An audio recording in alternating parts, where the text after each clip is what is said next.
आप सभी को प्रभु यीशु मसीह के नाम में जय मसीह की। आज हम बाइबल में से कैन और हाबिल की कहानी को देखेंगे। कहानी में आगे बढ़ने से पहले यदि आपने हमारे चैनल को सब्सक्राइब नहीं किया तो सब्सक्राइब कर लें और बेल को ऑल पर कर लें।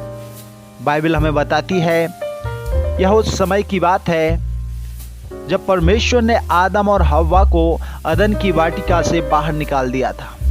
इसके बाद बाइबल बताती है कि हव्वा ने 2 पुत्र को जन्म दिया, जिसमें बड़ा पुत्र कैन था और हाबिल छोटा पुत्र था। कैन बड़ा होकर भूमि पर खेती किसानी करने वाला बना और हाबिल भेड़ बकरियों का चरवाहा बना। कुछ दिनों बाद ऐसा हुआ, कैन ने अपनी भूमि की उपज में से कुछ भेंट के रूप में यहोवा परमेश्वर के पास ले आया और हाबिल भी अपनी भेड़ बकरियों में से पहलौठे बच्चे का भेंट के रूप में चढ़ाने को लाया और उसकी चर्बी भेंट चढ़ाई। फिर बाइबल का एक वचन हमें यह भी बताता है कि परमेश्वर यहोवा ने हाबिल की भेंट को तो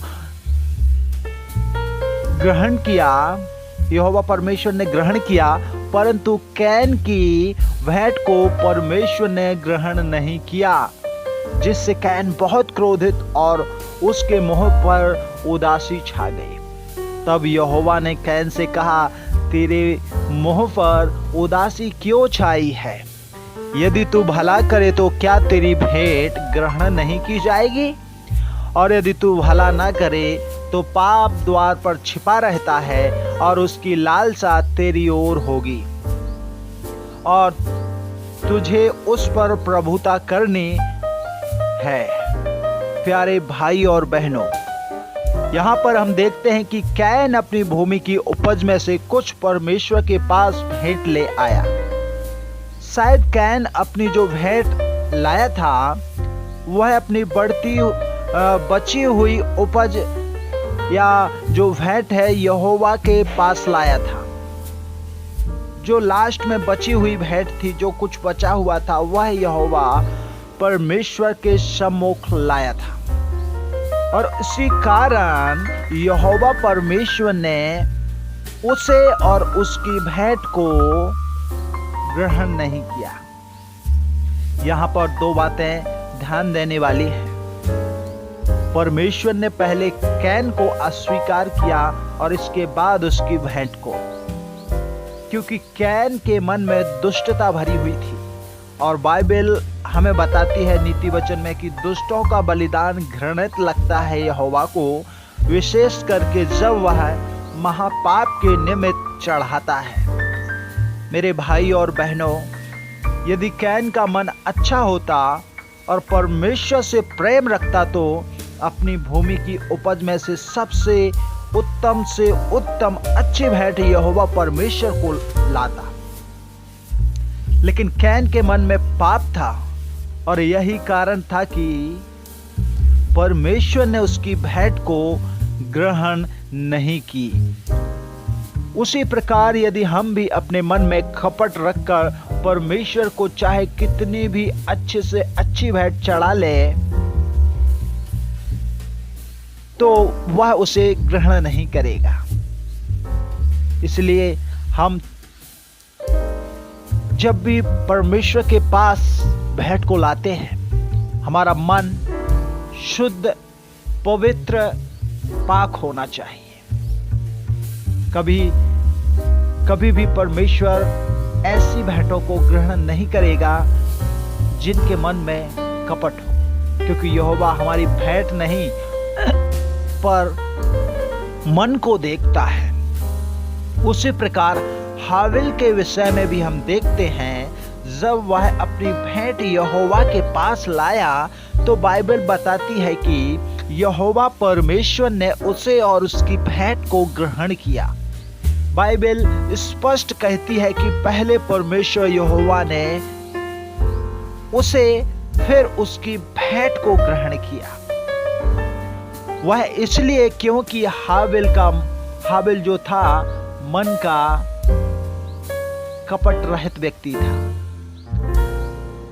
शुद्ध था, उसके मन में कपट नहीं रहता था। और वह यहोवा परमेश्वर से सच्चा प्रेम भी रखता था। इसलिए वह अपनी भेंट लाया, और जो भेड़ बकरियों में से वो जब भेंट लाया तो उत्तम से उत्तम भेंट यहोवा के पास लाया था। यदि हम यहोवा परमेश्वर से प्रेम रखते हैं और हमारा मन कपट रहित है, कोई दोष नहीं है, कोई पाप नहीं है, कोई गुनाह नहीं है, साफ है, तो यहोवा परमेश्वर को जो हमारी भेंट है वह ग्रहण योग्य होगी। हमारी भेंट भी वैसी ही होगी। यदि हमारा मन पापी है, यदि हमारे मन में कपट है, और हम कैसे भी उत्तम से उत्तम भेंट यहोवा के लिए यदि लाते हैं, तो जैसा हमारे मन में है वैसे ही हमारी भेंट भी होगी। यदि कपट रहित है तो प्रभु उसे ग्रहण करेगा, क्योंकि प्रभु हमारे भेंटों से वचन कहता है भजन संहिता 51 में कि हमारा परमेश्वर होम बलि और मेल बलियों से प्रसन्न नहीं होता है। वह हमारा शुद्ध हृदय देखना चाहता है, पाप रहित हमारे हृदय को, हमारे मन को देखना चाहता है, और उसी बात से यहोवा प्रसन्न होता है। और यहाँ पर हम कैन और हाबिल को भी यही देखते हैं। और वह अपने भाई से, यहाँ पर लिखा है आगे यदि हम पढ़ते हैं कि जो परमेश्वर को उसने भेंट जब चढ़ाई उसने हाबिल ने, तो परमेश्वर ने उसे और उसकी भेंट को ग्रहण किया, और वही यहोवा परमेश्वर से अपने भाई से भी बाइबल बताती है कि हाबिल प्रेम रखता था। उस परमेश्वर से नहीं, लेकिन कैन से भी प्रेम रखता था। लेकिन कैन एक दुष्ट व्यक्ति था और वह अपने भाई से घृणा रखता था।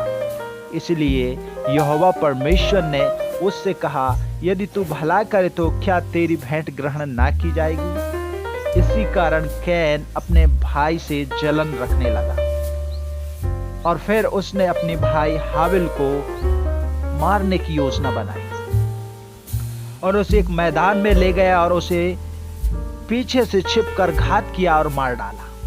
फिर यहोवा परमेश्वर ने कैन से पूछा, तेरा भाई कहाँ है?